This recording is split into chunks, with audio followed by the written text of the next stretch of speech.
Hey everyone, it's Mike Andes, and you're listening to the Landscape Business Course. Today, we're going to be taking some questions from other landscape business owners like you, and all I'm going to ask today is that you share this video or another video on the channel with one other landscape business owner that you know. So if you have a meetup locally or a group that you talk to, other competition or people in this industry, even if they're maybe a market over from you, if you could share this video with them, I'd really appreciate it. You can copy the link if you're listening to the podcast or if you are listening to YouTube or Facebook. If you could share this with one person, just one other landscaper, I would really, really appreciate it. Today, we're going to be taking questions from the texting platform. So if you want to get in this group where you can get your questions answered, just text the word landscaping to 855-575-1267. And I know a lot of people use texting platforms to sell you stuff. I don't do that. I use this as a way to be able to ask for questions and immediately get like dozens and dozens of questions that I can use for the podcast and literally post it and then walk over here and start recording. So I really enjoy it, and I don't try to sell you stuff and things like that. So without any further delay, let's go ahead and jump into the questions. Alrighty. First question. Hi there, when your crews are out doing aerations and overseeding on properties, you mow weekly. Do you stop mowing them for a week or two, or do you keep mowing them like normal?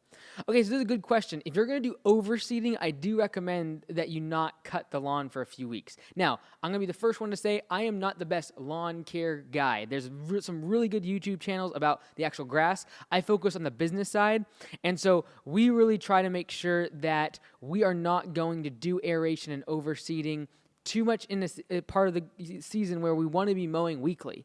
We might skip, because you can't overseed and then mow right after, and definitely not like even a week later sometimes to get the grass established. So for us, we try to mow the lawn and then do our treatments right after, so we only have to miss one service and we can maximize the revenue on that customer. What you don't want to do is mow the customer, come back a week and a half later, do the treatments, and then you still can't go there for 2 or 3 more weeks.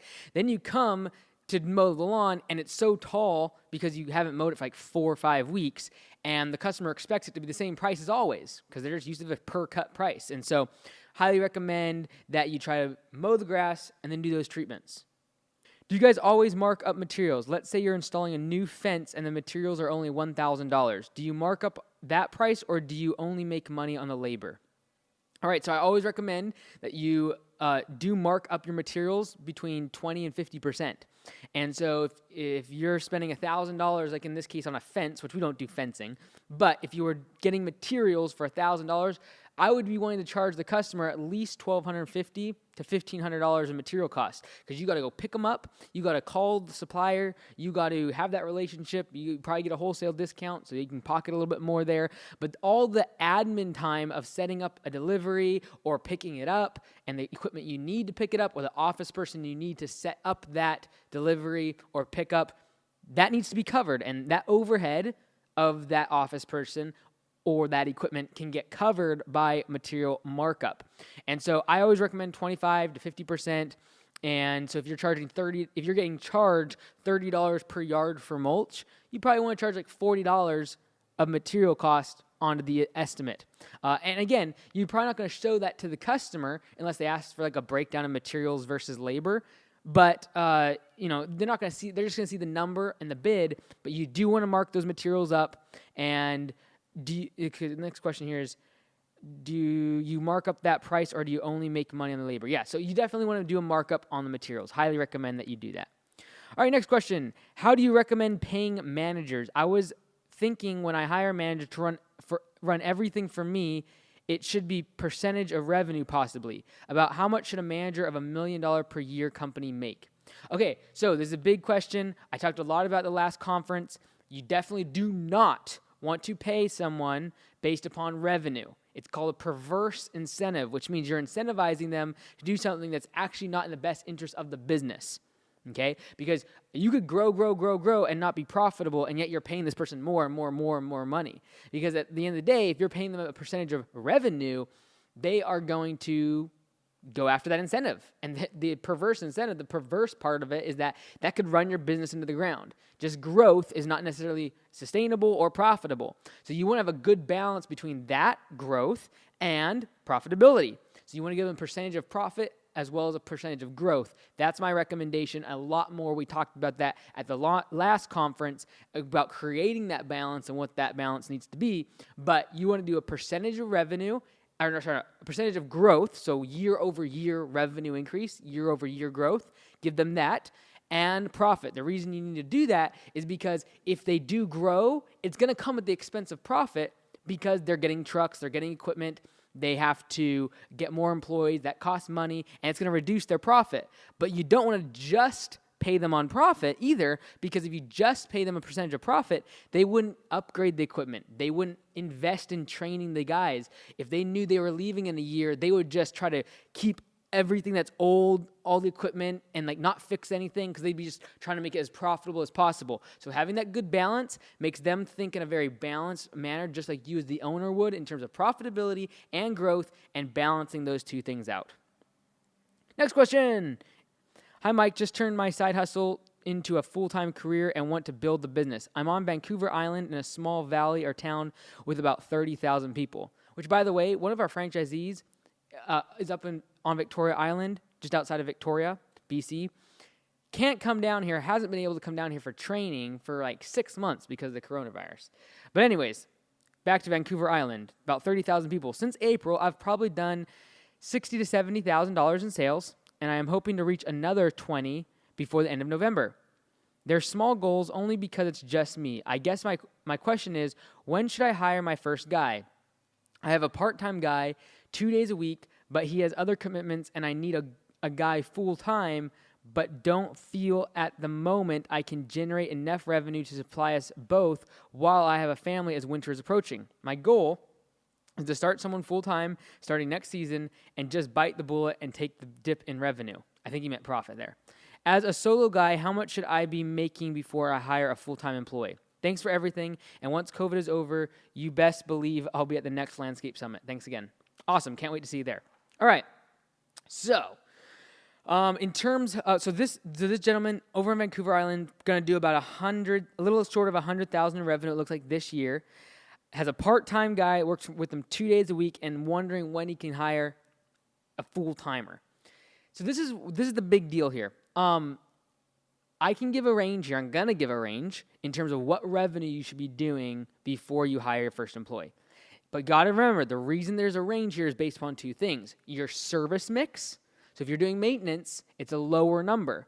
Because if you're doing landscaping, there's a bunch of material costs and equipment, and like you're usually charging a higher hourly rate. So let me make that very clear. Service is going to change this range in terms of dollars till your first employee, as well as your labor rate in your local area. For example, in our market, our base pay is $18 per hour for our employees. Our franchisee down in Texas, in El Paso, like his base pay, I think, is $9 or $10. I think it's $10 per hour. And it's not that he's way lower. It's just that cost of living is way lower. He charges less per hour. And so therefore, the amount of revenue he needs to get an employee is so much lower than us, almost like half, like 10 to 18. So it's not even right to say, oh, you need $20,000 in revenue, then you get your first employee, or you need $10,000 in revenue. Like, you can't do that because it's going to be based upon services. Because if I'm selling hardscaping, waterscaping, pools, walls, things that are really dense in materials in terms of cost structure, most of the estimates are made up of materials, or a lot of it. Yeah, it's going to be like $25,000 per employee that you make every year because $10,000 of that is just materials. So looking at revenue is definitely not the best thing, but this is the range I'm going to give you. I would not hire a full-time employee until you were doing $7,000 to $8,000 in monthly revenue. All right? And I know that's a general number because I know down in El Paso, that's difficult to do with one person. Or I'm just saying El Paso is an example. But in our market, $7,000 or $8,000, you can do that literally 3 days a week if you work some long days as a solo operator. Because we're charging more, but our labor rate to hire someone is a lot more too. So what I would recommend is don't even think about hiring someone full-time until you're making at least $7,000 or $8,000 a month in revenue. Because you can do that. You can do that by yourself working in the field. When you start hitting like 10 to 15,000 in revenue, that's when you're going to be forced almost to have someone working full time. So I'm thinking about one of our franchisees right now over in just outside of in the Carolinas. I'm just going to say in the Carolinas. And in the Carolinas, that has really started to grow the business in the past couple months. And I can see on his dispatch board the fact that, hey, now he needs that full-time employee like consistently. It used to be part-time. Now he's needing them consistently. He's been, I think, 3 or 4 months now in the franchise. And the first couple months just kind of getting things started, getting things figured out. And now he's getting to the point where this month he'll probably do like 14, 15,000 in revenue. He needs that full-time employee now. And it becomes pretty organic. So if you can get this guy that was working with you for 2 days a week, if you can get him to commit to full-time, you got to look at it as, if I spent that time working on the business and focus on selling and marketing, would I be able to generate twice as much revenue? And a lot of times the answer is yes. And so in terms of dollar per month, I would be saying don't hire anyone until you're hitting 6,000 to 8,000 in revenue. Don't even think about it in terms of hiring someone full-time. Between 10 and 15,000 in revenue, you're going to feel a natural, like, you will have to hire someone full-time. If you're growing, like, it'll just push you, like, you'll be doing 14, 15,000 revenue. You're working every single day. You're working your brains out, and you get home, you still have a bunch of estimates to do. You'll have to hire someone. Like, it'll be forced on you. And I would do that first person just with you in the truck. Don't go out and buy a bunch of equipment and buy a shop. Just put one person in the truck.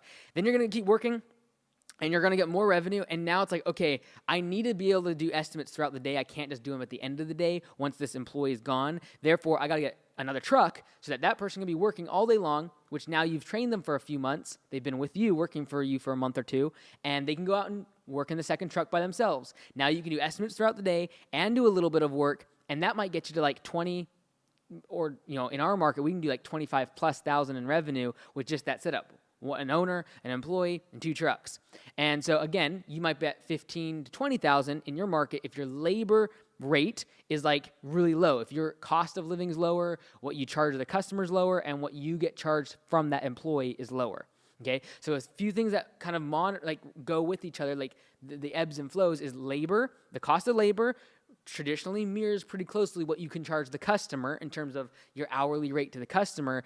Therefore, that's going to also correlate with how much revenue you need to have in order to make it worth having a full-time employee. So, locally, we try to hit between about $15,000 to $16,000 per field worker per month. Okay, but you got to realize we have a lot of infrastructure in terms of office and efficiencies of trucks and all the rest of it. That costs overhead, right? So there's always a balance, but I've seen solo operators pull in 15, 20,000 a month in revenue by getting tight routes and really focusing on efficiencies and their setup and all the rest of it. So it's definitely possible, but if you're trying to scale quickly, that's kind of the ranges I would give you. But don't think about if you're doing 5,000 a month in revenue. It's just not going to make sense. If you got someone working 2 days a week, I'd try to get them 3, try to get them 4, try to get them 5. And definitely, knowing your market in Vancouver Island, wait until next spring to make that big jump to a full-time employee. All right, next question. Okay, people that own money and it is not worth going to cut because they will drag your name to the ground, saying to people they took me to court, but really they deserve to be in court because they don't pay. Okay, so I think you're kind of asking, like, should you take someone to court? Is it worth it if they're going to drag your name down? That's a tough one. Like, it really depends on the situation. Every situation would be different whether or not we would take someone to court over something. I really wish about 2 years ago, I would have had Josh following me with a camera when we went to a specific job that the owner was lying to us and trying to get us to do work, and he was going to try to sell the house and leave the state. And so I actually confronted him and basically had the guys park their trailer across his driveway. And then I basically said, I pulled up the public record and showed like the fact that he was the owner, not the renter, and like all this other stuff. But anyways, we would have taken him to court because there was so much proof against him, and we had it all clearly, chronologically, put in writing. Whereas if it's something like, oh, they didn't do a good job, that's a tough one because it's subjective, right? And so it's a tough question whether you take someone to court, and because they could go out and say, hey, this service provider is horrible, they're going to take you to court if they don't agree with you, blah, blah, blah, and that can be damaging to your brand.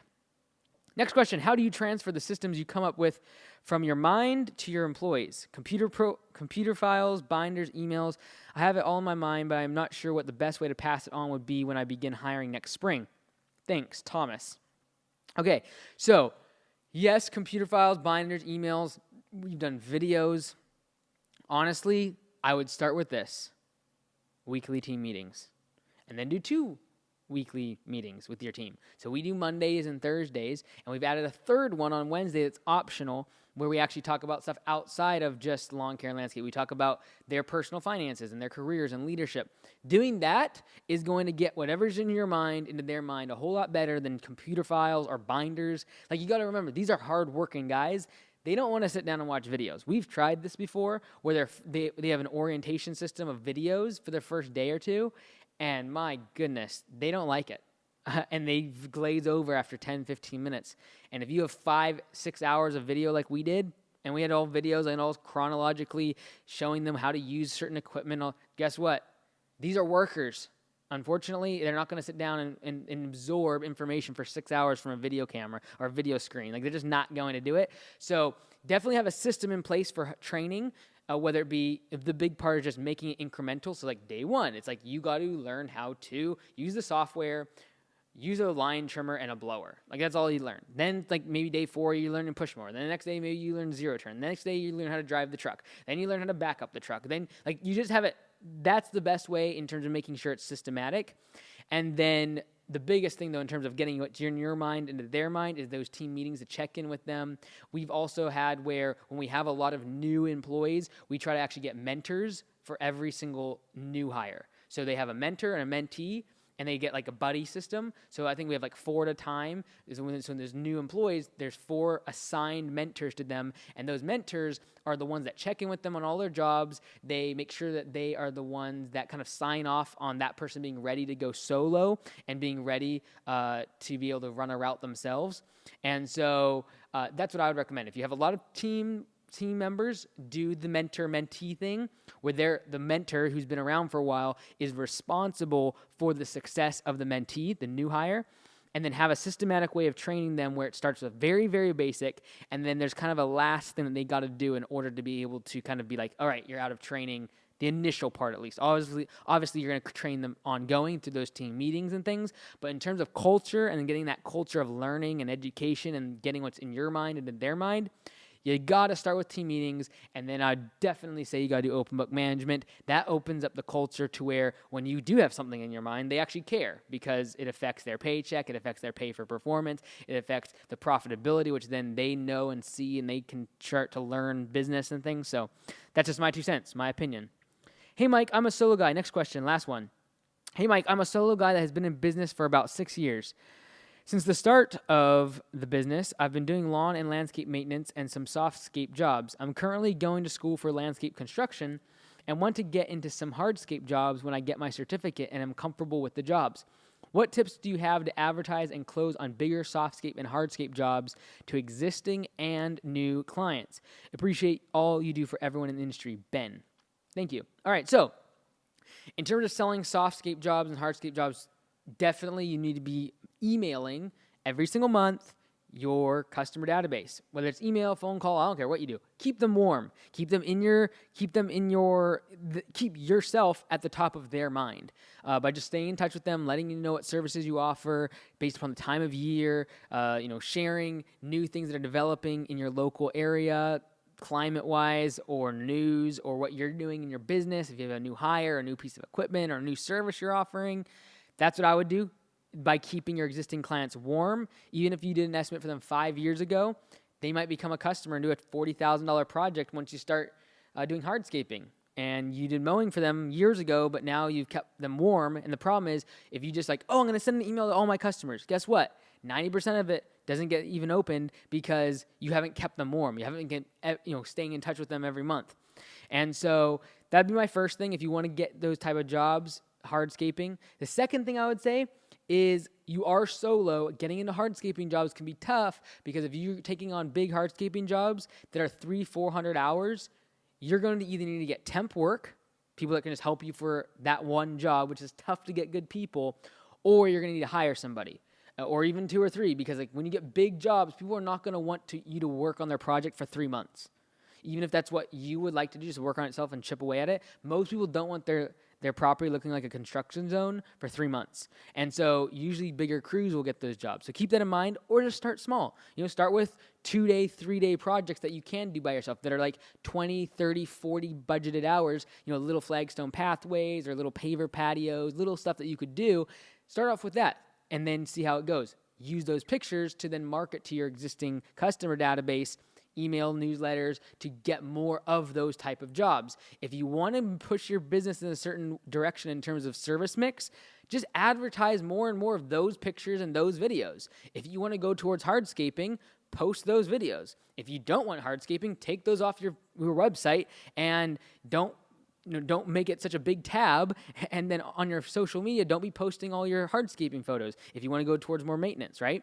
So what you're pushing on your website and your social media magically begins to be the thing that you get more and more leads for, and so you can hide or elevate certain things that are going to get you more jobs, that the kind of service that you want. So that's all I'm going to answer for today. Remember, if you want to join the texting platform and submit your question, just text the word landscaping to 855-575-1267. I appreciate you all so much for watching.